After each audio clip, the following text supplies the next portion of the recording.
My name is Claudius Morgan. I'm from St. Vincent and the Grenadines. My wife's name is Rhonda. I have 2 children. Ronnie Morgan, she was born in Trinidad, and Ross Morgan, he was born in Barbados. I grew up a poor boy without a father, with a mother who was an alcoholic. So it was hard growing up. Sometimes you go to sleep without something to eat, you know. So life was not easy at all. I used to go to church with my mother. She was a spiritual Baptist, you know, so she would take me to church every now and again. But I became a Seventh-day Adventist when I was in my 20s. I used to sing calypso, you know, drink liquor, smoke marijuana, never used to be home. Always in some woman's house. You know it is when you, that kind of stuff. And then I got home one day and my mother was sewing a piece of cloth without needle and thread. So she had a nervous breakdown. And I guess the Lord used that to bring me to Him. I had no plans of becoming a pastor. I was a printer, I was a photographer, you know, I was into communication and stuff like that. And then when I became a Seventh-day Adventist, I used to sing, you know, play my guitar and sing. And they had a training session once for lay preachers. So they sent 5 of us from the church. I attended, so I went. And they picked 5 of us to preach. Of the hundreds of people that were there, 5 of us, and I was among the 5.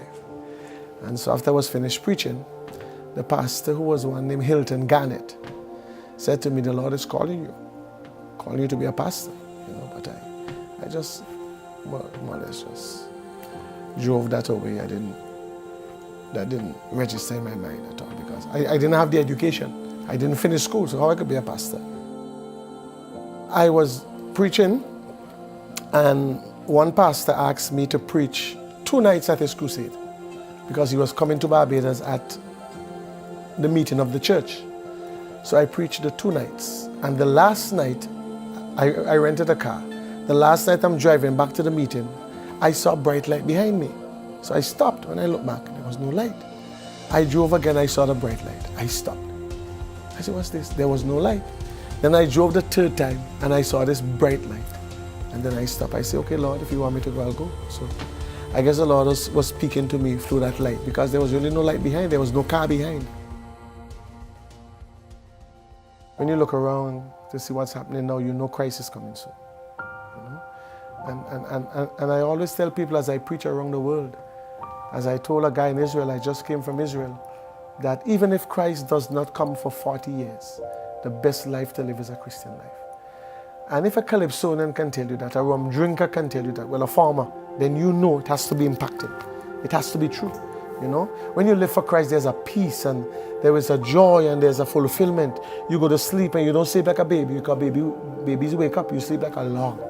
You know, there's this fulfillment, there's this joy, you know. People are just dying. One of our pastors just passed away, you know, but I do believe he passed away with the hope that one day the trump shall sound and the dead in Christ shall rise first. You're looking at this and you might not even come to the program. You might pass away before.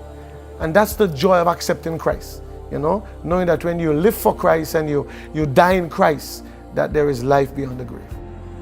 I want to invite those of you who might have left the church to come to the program. I want to invite my Pentecostal friends and my Baptist friends and my Anglican friends. I know Anglicanism is strong here. I want you to come. I want the Seventh-day Adventist members to bring a friend, bring a neighbor, bring a workmate. Listen, it's going to be exciting. It's going to be super califragilistic expialidocious. It's going to be out of this world. Trust me when I tell you that. Hey, you can't miss it. God bless you.